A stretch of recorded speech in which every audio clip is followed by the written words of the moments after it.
Good evening, everyone. Thank you for joining us tonight.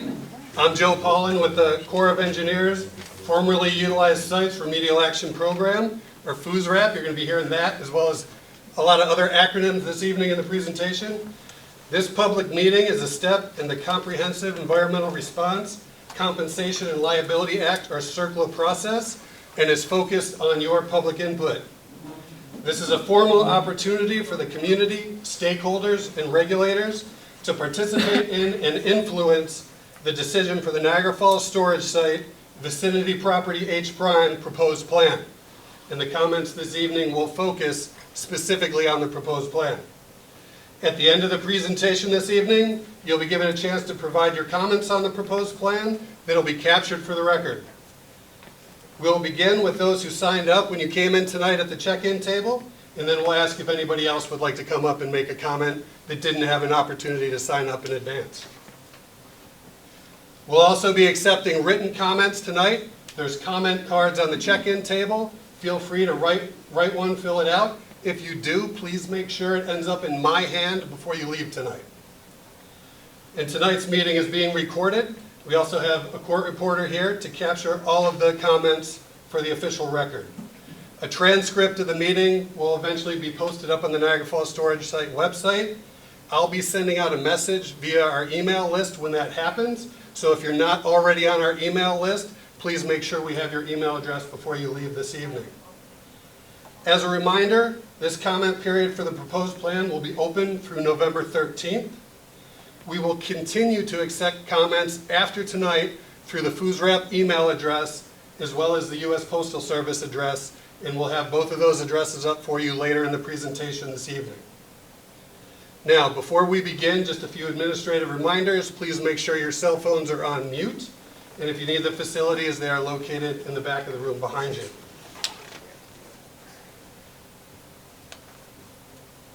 Now, the purpose of this evening's presentation as part of the formal process to provide the community with information on the results of the Niagara Falls storage site, Vicinity Property H' remedial investigation results, the proposed plan, and to provide an opportunity for the public to give us comments on that proposed plan. Again, when we get to the comment part of the presentation this evening, please make sure your comments are specific to the Vicinity Property H' proposed plan. Following the end of the formal comment period, our subject matter experts will be back at the posters, and we invite you to go and have a conversation with them. They'll be happy to address any questions you may have. Now, just a brief look at the agenda and overview of the agenda for this evening. So following introductions, our team is going to cover the project findings, a little bit of information on the formerly utilized sites remedial action program, FUSRAP, history of the Vicinity H' site, as well as the Comprehensive Environmental Response, Compensation and Liability Act, or CERCLA process. We'll go over a summary of the remedial investigation, including results of the human health and ecological risk assessments, as well as the recommendation that Army Corps has included in the proposed plan. This information will be followed by that comment period I mentioned on the proposed plan this evening. And again, at the conclusion of the presentation, we invite you to go back to the posters and talk with our team. Now, before we proceed with the presentation, I'd like to introduce the members of the Army Corps team that are with us this evening. If y'all could just stand or raise your hand when I call your name. Buffalo District Commander, Lieutenant Colonel Robert Burnham. Special Projects Branch Chief Steve Beakey. Niagara Falls Storage Site Integrated Technical Office Chief Jeff Hall. Project Manager for the Niagara Falls Storage Site, Brent LaSpada. Health Physicist Riley Carey. Kirsten Schrager, who's the Chief for the Niagara Falls Storage Site Integrated Technical Office Technical Section. Helped you out at the check-in station this evening. Kim Rolls, Senior Assistant District Counsel. Our Public Affairs Chief, Andy Kornacki. Joe Ruszala, who's our Visual Information Specialist, who's recording the presentation this evening. We have a professional court reporter with us tonight, Carrie Fisher. And again, my name's Joe Paulin. I'm an ecologist and outreach specialist with the Army Corps FUSRAP program. Now I'd like to turn things over to Lieutenant Colonel Burnham for some opening remarks. Thank you, Joe. Sir? Great work. Thank you, Joe. And hey, the whole team here at the Buffalo District, they do a tremendous job here getting these things set up and really helping facilitate this for you all. But good evening. So welcome to tonight's public meeting on the Niagara Falls storage site, Vicinity Property H Prime, proposed plan and remedial investigation. Thank you to the representatives from the Tuscarora Nation, elected officials, our partnering agency, and members of the community for your participation, for being here tonight. Look, I like this slide. I do these quite a bit, these public information meetings, and this slide it absolutely represents the teamwork that's required to do the work that we do in the district. For FUSRAP, for remedial investigation, for remedial cleanup, I always say it's a team sport. We can't do this by ourselves. We absolutely need our partners and our stakeholders, and the most important component of that, I would say, is the community members. And so as we're conducting this tonight, I would say again, if you have any comments, if you have any questions, please, that's what we operate off of. We want to close that loop for you, answer that question, so you get everything that you need out of tonight.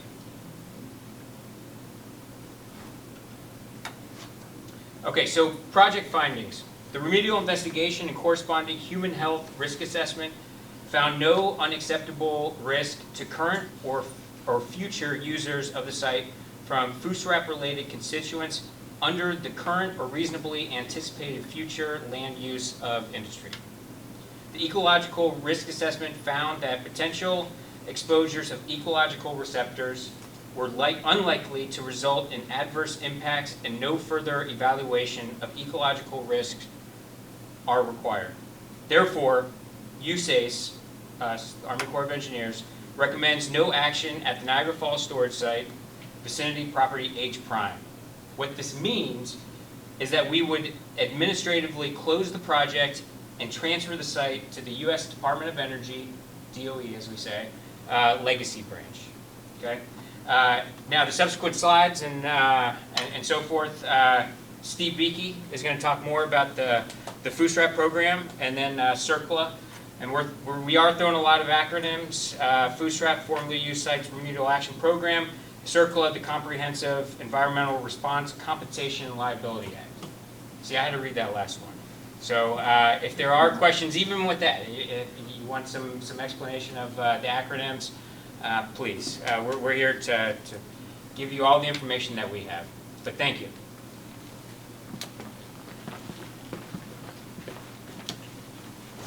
Thank you, sir. So I'm going to give a little background on the program we're operating under here. It's the Formerly Utilized Sites Remedial Action Program, more commonly known as FUSRAP. That was started in 1974 with a purpose to address sites that had been contaminated during early activities in support of the nation's atomic energy and atomic weapons program, commonly conducted by either the Manhattan Engineer District or the Atomic Energy Commission. And it's a national program with sites across the country spanning from the East Coast to the Midwest. So the objectives of FUSRAP are to identify and evaluate sites, determine the hazards from the sites, and then if necessary, clean up and control those sites to protect human health and the environment. As we do these activities, these cleanup activities, we follow all applicable laws and regulations, both state and federal, and we dispose of material that we address in properly permitted disposal facilities that can accept the materials that we are cleaning up.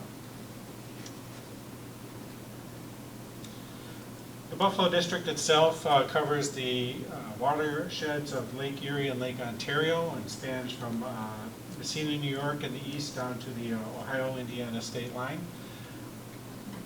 Within the FUSRAP program, the Buffalo District is charged with 8 active FUSRAP sites currently.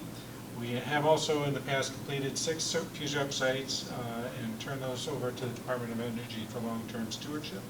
But these are the 8 currently active sites that the Buffalo District is investigating and cleaning up. This has already been mentioned. Under FUSRAP, we follow the Comprehensive Environmental Response Compensation and Liability Act, or CERCLA, which lays out a process for investigating sites, determining the hazard, and developing alternatives to clean up the sites if needed. For this particular site, Vicinity Property H prime, some work had been done previously to the Corps' involvement, but it was referred back to the Corps of Engineers to look at in 2014. We completed a preliminary assessment in 2016 to do some additional investigative work and followed that up with a comprehensive remedial investigation, which was completed in 2022. Right now, as you can see on we are here, we're currently at the proposed plan. We're issuing the proposed plan for public review and comment, which is a necessary and required step in the CERCLA process. Once the proposed plan is complete and we've taken in public comment and considered that, we would typically then follow on with completing a record of decision, which documents the final decision on what may need to be done with any of these sites. And public involvement is very important to this process. The Corps of Engineers is committed to providing updates to the community on our projects, on our FUSRAP projects, and taking input from the community. Tonight, this in particular is the formal time when we accept public comment from the community on the proposed plan as part of the CERCLA process.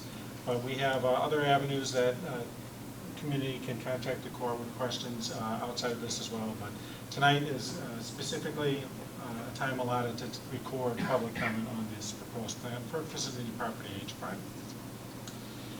And with that, I will turn the presentation now over to Riley Carey, who's going to provide some more information on the history of the Vicinity Property H prime project and our investigations there.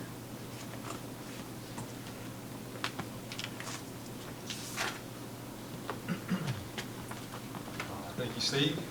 As I mentioned, there's a ton of acronyms in this presentation, so we tried to pull out all the individual ones here. I won't read through all of them, but if I catch myself saying acronyms, I'll try to spell it out for everybody. We do have a list over at the table there if anybody wants one to take them. All right, so the first thing that I think is important to lay out is where is Vicinity Property H prime? It's an old oblique photo from the 1940s when the Lake Ontario Ordnance Works was running around here. I highlighted Pletcher Road to the south and then Balmer Road up to the north there. The Greater Niagara Falls Storage Site is outlined in yellow here. And then the blue rectangle north of the property is Vicinity Property H prime. It currently lies within Chemical Waste Management's property, so it's basically just a subset of their larger property. It's north of but not adjacent to the Greater Niagara Falls Storage Site. So with site history, I'm not sure if anybody's familiar with the Lake Ontario Ordnance Works. We had 2 meetings of it over the summer. But it sort of follows the same timeline and then branches off with Niagara Falls Storage Site and then branches off separately a second time. So I'll run through this pretty quickly. 1942, the United States government acquired 7,500 acres of land to construct the Lake Ontario Ordnance Works. And basically this was an ordnance works set up to produce TNT for the World War II effort. It only ran for about 9 months before it produced a surplus and then became sort of just abundant property for the government. Between 1944 and 1954, the Manhattan Engineer District, which then became the Atomic Energy Commission, started to use the surplus property to store residual radioactive materials from the greater war effort in the early activities of the Atomic Energy Commission. This receipt of materials was formally ceased in 1954. Throughout the 1950s, the federal government recognized that even within the overall Lake Ontario Ordnance Works, this can be subdivided further and try to reduce the footprint of the property. So a lot of these excess parcels were sold off from government control to private, commercial, and in some instances other government entities. These parcels that were sold in the 1950s are what became the Vicinity properties of Niagara Falls Storage Site. We're just going to be talking about one specifically, H prime. In the 1970s, the Atomic Energy Commission became cognizant of residual contamination that may have been present on these surplus properties that were sold off. They began conducting a series of investigations throughout the 70s. In the 1980s, the Atomic Energy Commission became the Department of Energy, and the Nuclear Regulatory Commission kind of split into 2 separate agencies. They took these investigations, conducted them further, and then performed a series of remediations across several vicinity properties. They're ultimately closed out and then released from the FUSRAP program. In 2004, the Army Corps was performing completely independent work under the Defense Environmental Restoration Program for formerly utilized defense sites, or DERP FUDs, or FUDs is more colloquially referred to as. During some of this work, we identified what may have been previously uncharacterized radioactive material on vicinity property H prime specifically. This information was presented to the Department of Energy, and then as Steve mentioned, they referred the site back to the Army Corps in 2014 to conduct further investigations as necessary under FUSRAP. As I mentioned, during the 1980s, the Department of Energy performed a series of remediations across the vicinity properties. H prime was one of them that had a pretty extensive remedial effort performed on the site. As you can see here, there's different color shadings for different depths of soil that was removed from the property.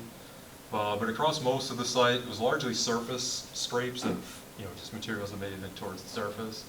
There were spotty deeper contamination areas, so there were some pockets of deeper soils removed and then shipped off site to a permitted or licensed disposal facility. This is essentially where we started with this, so we didn't have a whole lot to go on physically for the remedial investigation. So as we get into, there's a lot of in-depth investigations we performed independently. So we've been throwing around the word remedial investigation. So what is this? It's sort of a technical CERCLA document, which basically has four portions of the scope here. The first, you're determining what's called the nature and the extent of contamination. So where do you have contamination potentially on your site? Is it moving anywhere, and what's the extent of this across the site? Once you have an understanding of that, you can develop what's called a conceptual site model. So is there any environmental mobility of this material? Who are your potential receptors for it? What are your future and current land uses of the property? With both of those, you can perform both a human health risk assessment, so what are the impacts to human receptors, both today and in the future if land uses eventually change. And then an ecological risk assessment for plant and animals that are on the site or animals that could come on or off of the property. At the bottom here, we basically just say the purpose is to generate the necessary information to perform these tasks above. So nature and extent of contamination, I like to say what's there and where is it. In order to do this, the Army Corps analyzed groundwater samples. So there were a series of monitoring wells previously installed on the site from the Lake Ontario Ordnance Works investigations. We essentially reused these, analyzing for radiological constituents. We also evaluated surface water, which is probably better referred to as just pond and stagnant water. There aren't really permanent features on the site, it's more just low-lying areas tend to flood seasonally. Then we looked at soil and concrete across the site. And the concrete was just legacy foundations from former infrastructure on the property. On the bottom here, we're particularly interested in radium, thorium, and uranium, so radiological constituents. And that's largely based on site history. So how do you go about doing one of these surveys? So I mentioned earlier we didn't have a whole lot to start with other than where the site was previously remediated. So the first thing you generally tend to do is what's called a gamma walkover survey. So if there are radioactive constituents on the site, they may emit external radiation. So you can take a radiation detection instrument, physically walk across the entire site with a GPS monitor strapped to your back. Basically you can capture your physical location and what your radiation measurements are. And you can produce a map like this.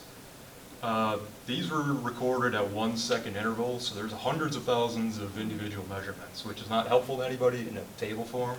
So you bin these based on colors just to see, of your distribution of all these measurements, what stands out as unique. And the reason you do this is, well, if this area clearly looks higher than the rest of the site, we should probably focus a lot of our sampling on those individual areas. The site was a little tricky because there was a rail line that ran across it. And if anyone's familiar with, Niagara County in general, you have slag building up road bedding and rail lines all over the place. So there's just spotty rail ballast on the north of the property. We didn't investigate these, but it really was just slag material that you'd see from a rail line. So soil sampling. Going back to this one, we did identify some areas that did potentially look unique, so they were targeted specifically for bias samples. We also took this area in pink here, which is an outline of the previous remedial efforts from the Department of Energy, and we targeted those specifically too.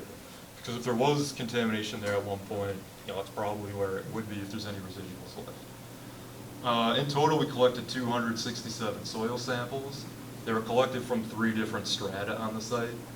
So we're looking at 0 to 6 inches, what's directly on the surface, and 6 to 12 inches, directly below that. And then we collected soil borings that actually went deeper.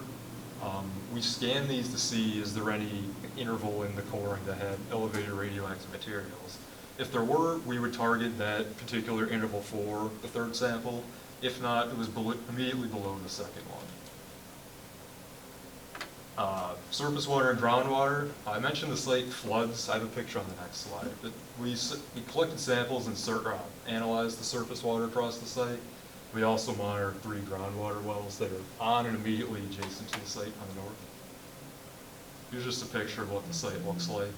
So it's kind of bermed off in the middle, and it just keeps this water sitting here stagnant. So if you hear me say surface water, I'm just talking about a big pond on the site. So once we collected all this information, we pretty much identified what the concentration of radioactive constituents were across the site. And we used this to perform our human health and ecological risk assessments. We're specifically looking at potential effects from Manhattan Engineer District and Atomic Energy Commission related constituents that are on the property. So uraniums, euthoriums, uraniums. We're evaluating potential exposures to current and future human receptors. So this currently isn't really used for much of anything. There's an air monitoring station on the property. So there's not currently much exposure, but that can change at some point. I mean, land uses change, people prioritize parcels for different reasons at different periods of time. So we looked at things that could happen realistically in the future. We evaluated incremental excess cancer risk, non-chemical hazards, so basically chemical toxicity of any of these, aside from them being radioactive materials, and then just the overall radiation dose. We evaluated these specific measurements against Environmental Protection Agency standards for CERCLA.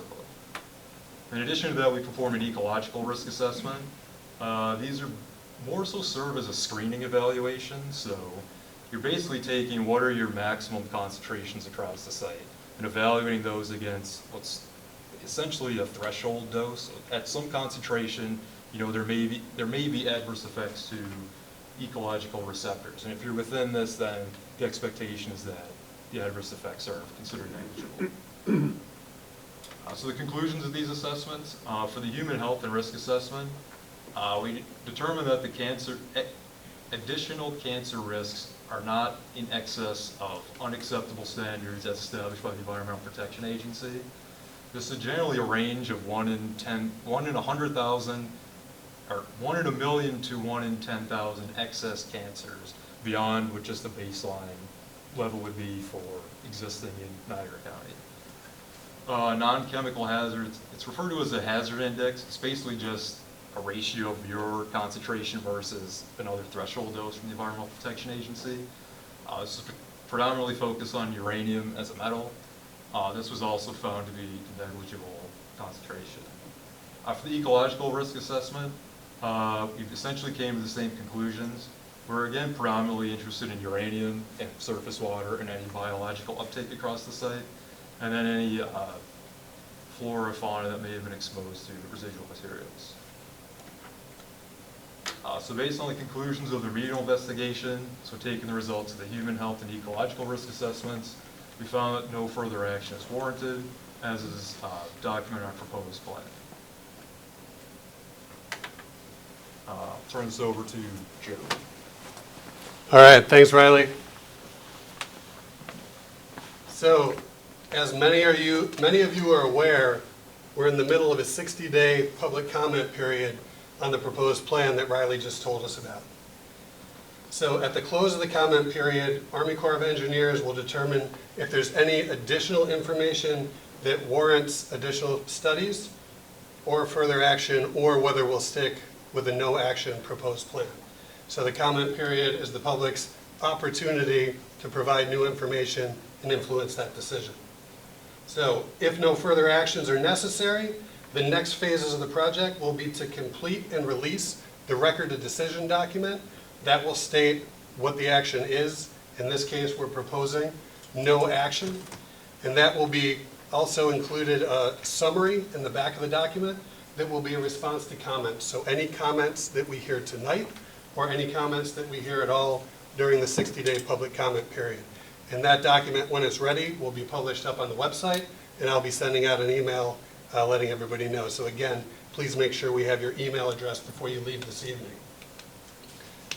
Army Corps will also eventually turn the site back over to the Department of Energy, Office of Legacy Management for future stewardship, as the Colonel mentioned previously. So now we're going to be doing the public comment period.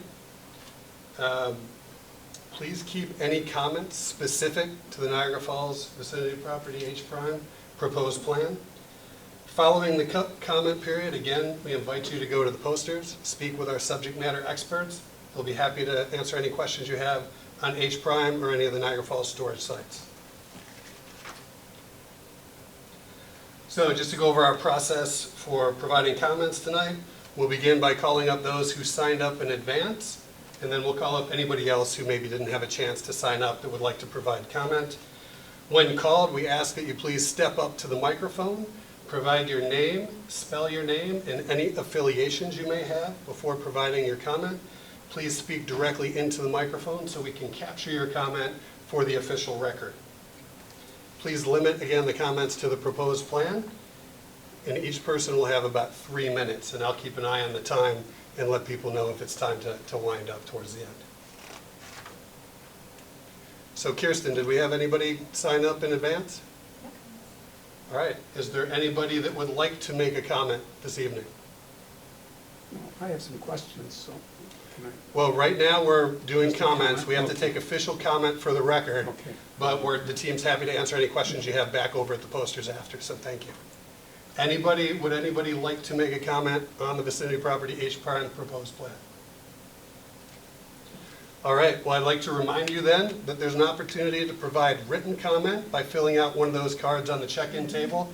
Again, please make sure it ends up in my hand before you leave. You can also, if you decide after we close down the comment session, you can go over to Carrie, and Carrie would be happy to record your comment as well.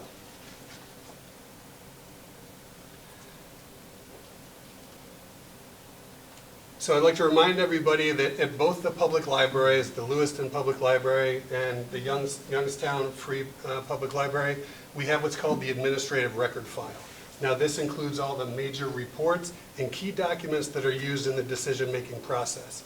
So we invite you to go to the libraries. There's an electronic file that you can check out from the librarian. It's located in a 3-ring binder out on the shelves. You can also make an appointment, if need, to come to the Buffalo District office, and we can actually provide you with a copy to view at our office. And again, you can get key documents, including the proposed plan and the remedial investigation that Riley discussed tonight on the Niagara Falls Storage Site website. The address is here. And don't worry about copying down these addresses. After we close down the presentation, I'll put them back up so people have a chance to write them down. All right, for additional information, you can always call our FUSRAP number that you see here. Our email is FUSRAP@USACE, so United States Army Corps of Engineers.Army.mil. We invite you to make sure that you email us. Let us know you'd like to receive our periodic updates we send out called News from the Corps. And again, you can always get information on the project website. I also have a business card on the back table. You'll have my personal cell and my personal email. Please feel free to contact me if you need information. I'm happy to help you out. Also on the reverse of that business card, there's a code that you can scan with your phone. That will take you directly to the Formerly Utilized Sites Remedial Action Program website, where you can access all of our projects, including the Niagara Falls storage site. So that officially closes the public comment period for this evening. Thank you very much for your participation. We really appreciate you coming out.